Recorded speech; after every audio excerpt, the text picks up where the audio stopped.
What's up, guys? This is Code, Conspiracy of a Deadman. Before we jump into episode 5, I just wanted to let you guys know this episode is going to be about the Anunnaki. We do this in a 3-part series, so you're about to listen to part 1. Pretty much just break down the 7 main gods or deities of the Anunnaki. We also mention Gilgamesh and Ishtar. Um, we will talk about the Majestic Drag Chickens, also known as Peacocks, and the Agiki, who were like 6 generations below the Anunnaki who worked for them. We're going to introduce to you the Fantastic Seven or the Magnificent Seven of these Anunnaki. So enjoy the show.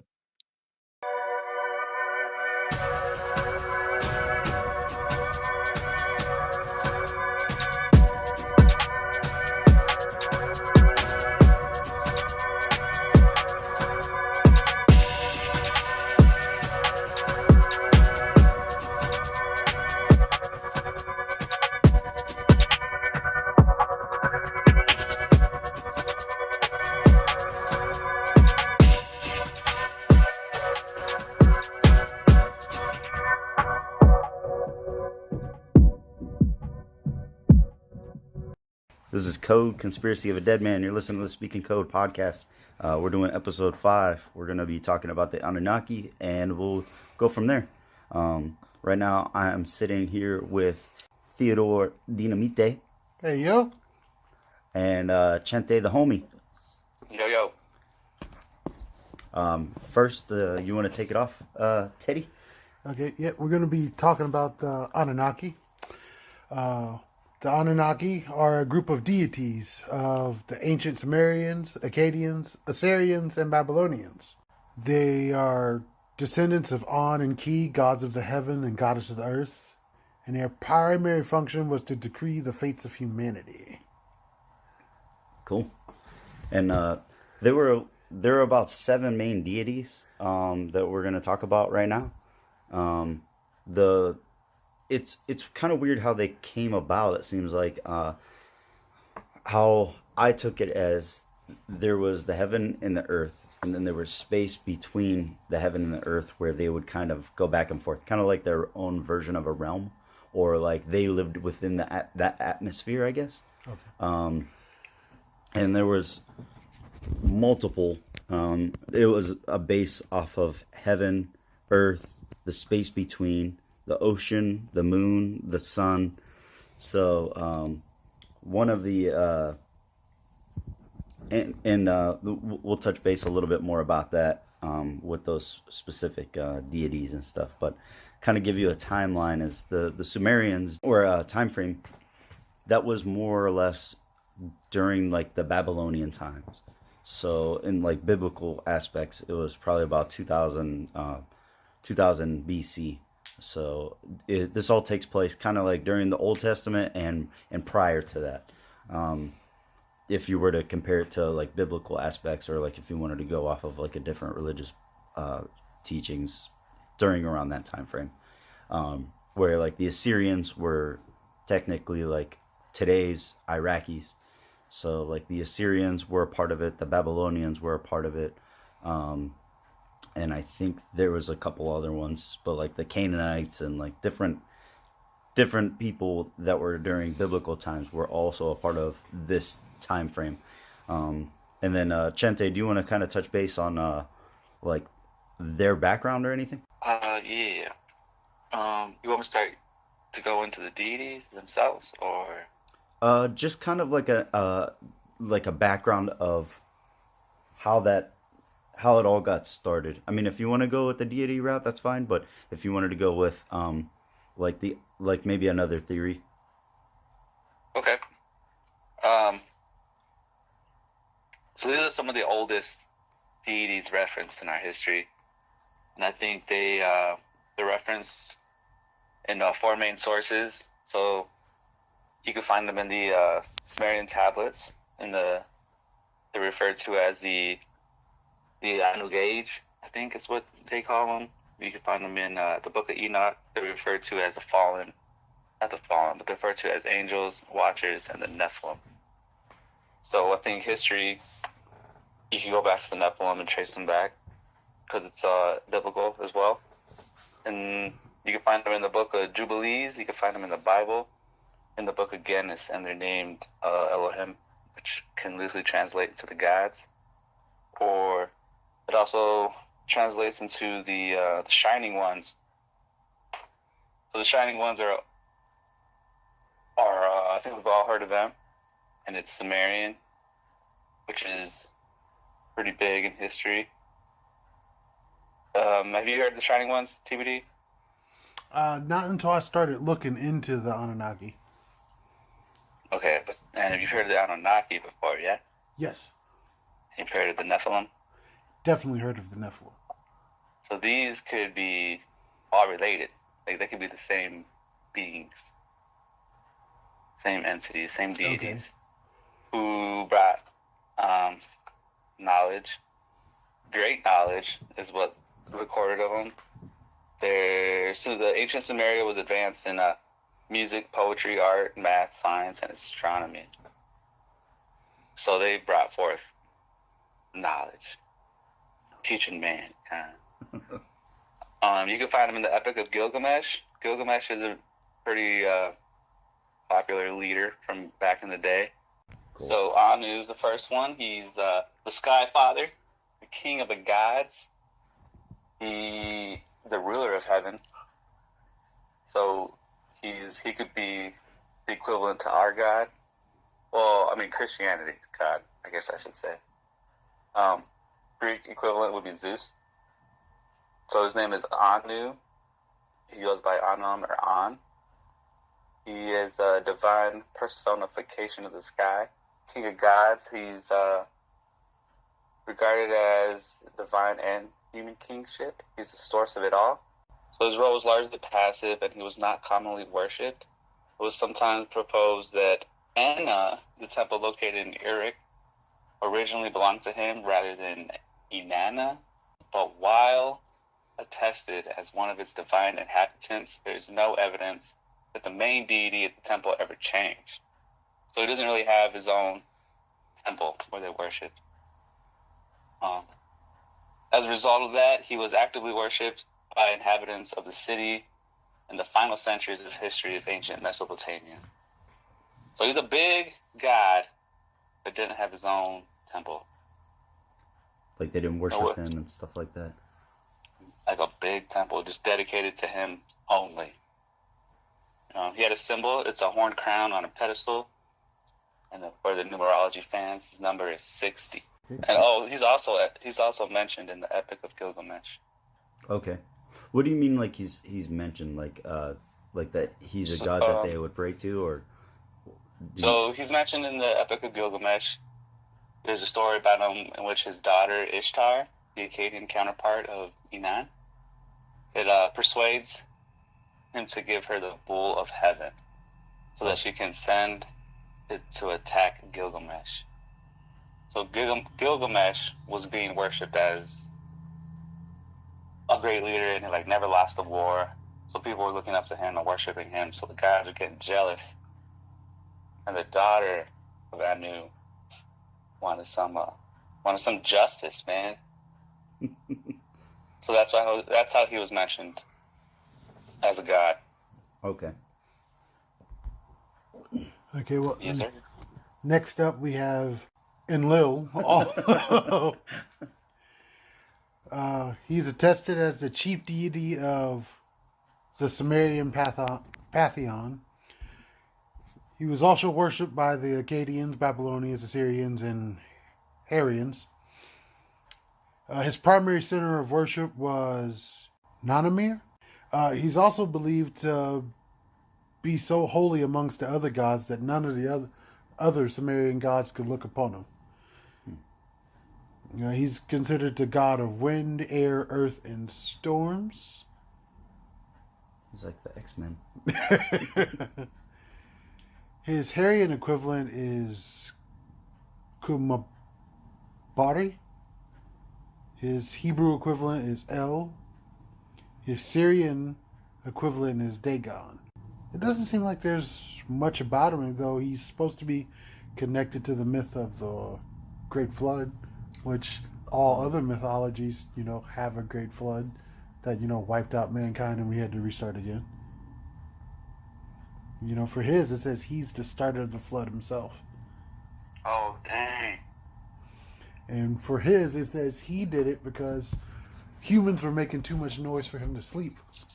Dang. So that's why they flooded him out. I get so mad if my sleep was disturbed too. Damn. Oh, when I lived in California, one of our neighbors had like peacocks and turkeys and chickens. Peacocks. man. Yeah, it was so annoying. And it was always like on a Saturday morning when I finally could like sleep in. If you could just flood those birds out and... Yeah, exactly. Peacocks are like Majestic Drag Chickens. Drag chickens. Oh, that's pretty interesting. I never heard that. Interesting side note, though. The Yeah. TVD brought up.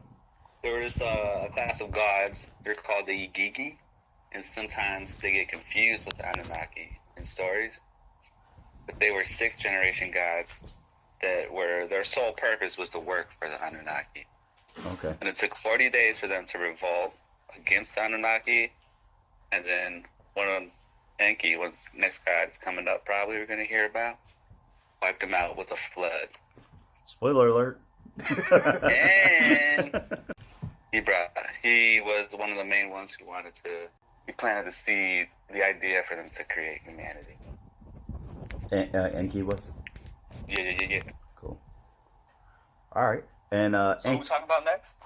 Enki. Speaking of the devil, Enki is the Sumerian god of water, knowledge, and creation, and one of the Anunnaki. He was later known as EA Sports. It's in the game, or E, or A, which is AE, which is EA Sports backwards. They're gonna sue us. Yeah, I know. I'm sorry. It's in the game. And identified by some scholars with IA in Canaanite religion. The name was rendered Eos in Greek resources.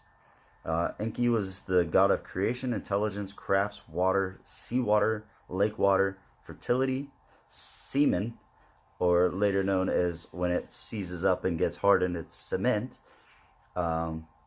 magic, and mischief. I was just kidding about the cement part. It actually is fertility and semen, which is yuck. He had a cylinder seal. Oh, I don't know what that is. His symbol was goat fish, a goatfish, and chimera. And I think they said that he was the one that was kind of like half fish, like he looked like a mermaid. Okay. And then they ended up changing his symbol to be a Capricorn symbol for astrology. Okay. His Greek equivalent is Poseidon and Prometheus. And he was originally the patron god of the city of Eridu, but later the influence of the cult spread throughout Mesopotamia and to the Canaanites, Hittites, and the Hurrians. He was associated with the southern band of constellations called stars of EA Sports. We're not sponsored by them. Yeah. But but also the constellation, the square of Pegasus.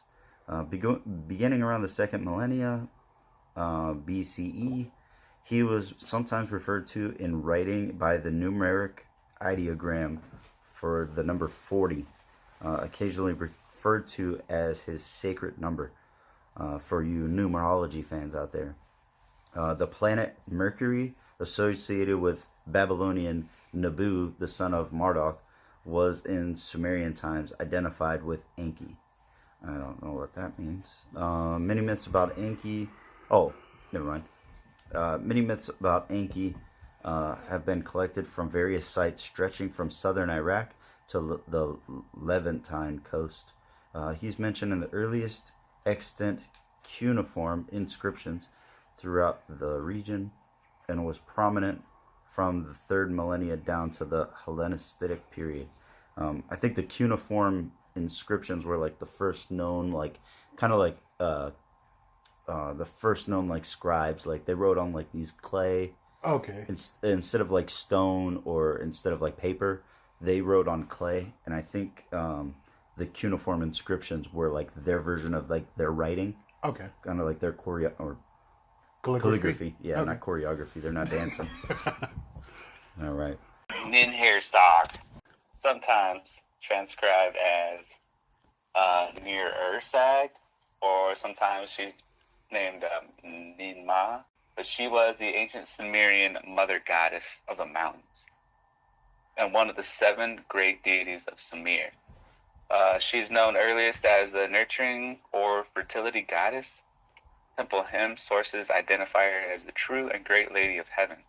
And that's possibly in relation to her standing on a mountain, so she's often depicted standing on or near mountains, like in the background, you know? Okay. Kings of Lagash were nourished by Nir-Azag's milk. So she is the tutelary deity to several Sumerian leaders. She's the one that gives the Cambodian breast milk. Yeah, you gotta find the queens. She's the one, if you guys watch Ancient Aliens or any documentaries that C.O.A.D's posted on the Discord, you'll see a little statue of her. She's like sitting in a chair and there's like a baby breastfeeding. That's Okay. her. That's it. She's always just the mother goddess or the womb goddess. She's sometimes depicted as like a vegetation goddess, and she sit on a throne surrounded by worshippers all the time. So she's a high god as well. Her symbol is it's an omega-like symbol, so it's like an upside down U, kind of. You guys know what that is. Oh, okay. Kind of like what was the one? Like the frat symbols, you know? Yeah, what was the jeans? They were like real famous. 2 Chainz will wear them. I'm not into fashion. I couldn't. Yeah, bro. I don't know. I wear 501. Dang, it'll come to me, and then you'll be like, "Oh, you waited this long to say that. That wasn't. You could have left that in the trash." You warned us though, man. So Yeah. Okay. Next. I think that's it. Yeah. Cool. Okay. Then, well, next up we have Utu, if I'm pronouncing that right. Also known not to be confused by YouTube, which is on everybody's iPhone.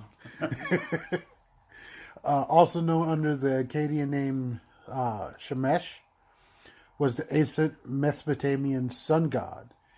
He was believed to see everything that happened in the world every day, and was therefore responsible for justice, protection of travelers, and he was a divine judge and could be associated with the underworld. He also served as a god of divination, typically alongside the weather god Adad, and he was regarded as one of the primary gods. His equivalents are in Hurrian, Samij, in Hittite, the equivalents to the sun god Aryan Nana, which was the sun goddess of earths and the sun god of heaven. There's really no myths known about him. He's just like there. He's among them, but Okay. not really like active, I guess you would say. Where What's weird is like that he's considered the sun god, but he's a deity or god of the underworld as well. yeah, maybe that's depending on all the people he's related to, or they doubled up on their duties. Oh yeah. What's also crazy is the 7 main deities. I don't know if it's when the Akkadians took over Sumer. That's when the 7 main deities were just known to just rule the underworld. That's it. Okay. So that's at some point in time, they're all just going to be associated with the underworld. Yeah. But he ain't no semen guy, so. No, that's gross. One of the things too, he was one of the pictures that I saw of him, like there was a video I saw where they were like showing all the different gods and what they like kind of were in charge of, or like what they depicted them as, and he was like in a chariot or in kind of like a not a covered wagon, but like instead of having horses pull him, he had all these lions pulling him. And then the 7th one is Nana, also known as Sin. She is he is the the god of the moon in the Mesopotamia religions of Sumer, Akkad, Assyria, Babylonia, and Aram. He was also associated with cattle, perhaps due to the perceived similarity between bullhorns and the crescent moon. He was always described as a major deity, though only a few sources, mostly these from the reign of Nabonidus, consider him to be the head of the Mesopotamian pantheon. Yeah, his planet was the moon. His symbol was the crescent moon or bull. And his children was Utu, was one of his children, which is weird to me. Like, how can like the main ones be the children of the parents of the other ones? You know. The two. Time is relative. Yeah, that's true. The two chief seats of the worship were Ur in the south of Mesopotamia and the Haran in the north, though he was also worshipped in numerous other cities, especially in the proximity of Ur in the Diyala area. In Ur, he was connected to the royal power, and many Mesopotamian kings visited his temple in this city. According to the Mesopotamian, his parents were Enlil and Ninlil, while his wife was Ningal. Worshipped with him in his major cult centers. Their children included major deities Inanna, Ishtar, and Utu, Shamash, and minor gods such as Ningu Blaga. I feel like I'm naming off wrestlers. And Numu Shada.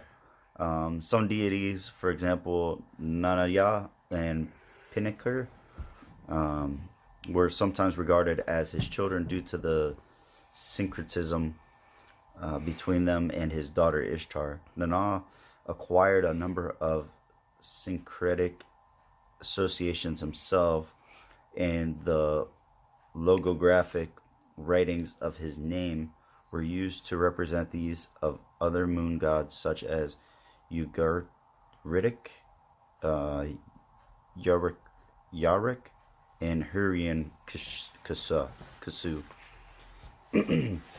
One of the other things too wanted to talk about was Gilgamesh. Gilgamesh was a hero in ancient Mesopotamian mythology and the protagonist of the Epic of Gilgamesh, a poem written in Akkadian during the late 2nd millennia BC. He was possibly a historical king of the Sumerian city-state of Uruk, who was posthumously defiled. He probably would have taken place in the beginning of the early Dynamite period in Mesopotamia. He became a major figure in Sumerian legend during the 3rd dynasty of Ur. Tales of Gilgamesh's legendary exploits are narrated in 5 surviving poems.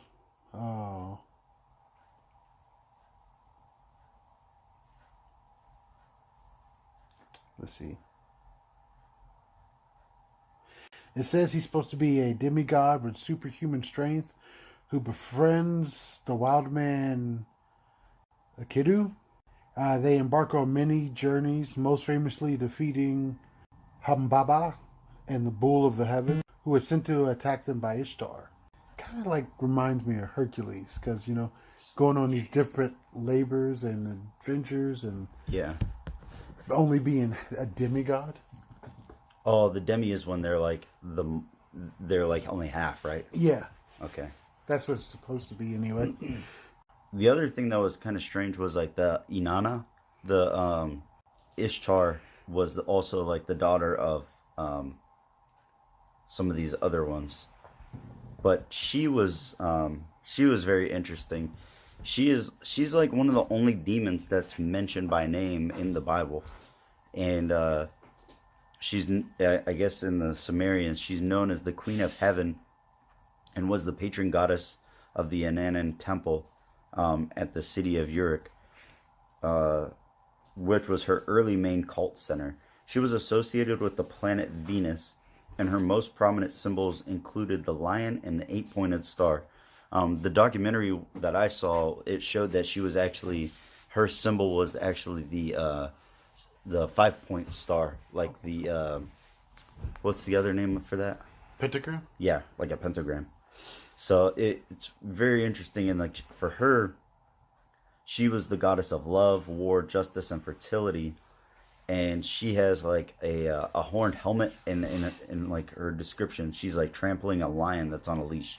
So she's like stepping on a lion on a leash. Yeah, her parents are Nana, the god of the moon, and then sometimes On or Enlil. So I'm wondering if they're like their parents can be like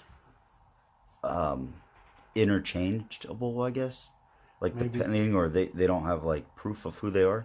But her Greek equivalent is Aphrodite, and Who's the goddess of love and fertility? yeah, and her Roman equivalent was Venus. Which is the same thing. Love, Yeah. fertility, and there was one other thing for Venus. So the other thing too was with Ishtar, which may have been associated with a variety of sexual rites, was continued by the East Semitic speaking people, the Akkadians, the Assyrians, and the Babylonians, who succeeded and absorbed the Sumerians in that region. She was especially beloved by the Assyrians, who elevated her to become the highest deity in their pantheon, ranking above their own national god Ashur. She's also included in the Hebrew Bible, and she greatly influenced the Ugaritic Ashtart, and later Phoenician Ashtarte, who turned possibly influenced the development of the Greek goddess Aphrodite. Her cult continued to flourish until a gradual decline between the 1st and 6th centuries CE, in the wake of Christianity. And one of the things too that I saw was that they mentioned her being a part of, like, they would have parades for her, and the parades would be like men wouldn't be or would dress like women, and women would dress like men. Yeah. And her month that they said was June, so then they turned that into like Pride Month, and she's supposed to be this deity based off of these people, but based off of like the Judeo-Christian Bible and stuff like that. She's actually a demon that has been named. So she's one of the only demons out of like 2 demons that are out of the Bible that have been named. It was like Ishtar, and then there was one other one that I'm not 100% sure what his name was. Okay. So I thought that was kind of interesting, especially with today's climate. Yeah, where people are trying to get rid of and like kind of like put shade and stuff over different genders and make it so they can intertwine. And I thought that was kind of interesting with her whole situation. And you were talking about Chente with the different deities. Mm-hmm. Like they were like 6th generation. Like there were some of the other deities, I guess, were like, for example, like there would be like the god of the pickaxe, and he dug ditches, and he gave people the ability and the idea of digging ditches, for example. Yeah, like second cousins and shit. Yeah, he was looked at no less equal than the main deities in that time frame, I guess. But the only ones that they actually have like names for, that they actually like mention over and over again, are the main 7. Fantastic 7. Yeah. Fantastic. That was the Magnificent 7. Oh yeah. Oh yeah. You're like the Hateful 8. No. That was a good movie. Yeah. That was a good movie. Said the N-word a little too much. No. I'll let you be the judge of that. No. Hashtag justice for Teddy. Yes, Yeah. justice for Teddy. Hashtag not racist.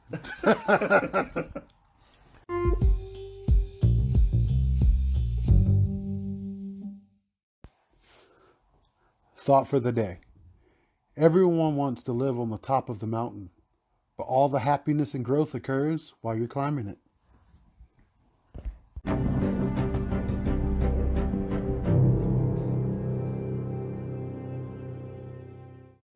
Hey guys, this is Conspiracy of a Deadman. We just finished with part 1 of episode 5 of a 3-part series. We are doing our outro, so I would like to say stay safe, stay blessed.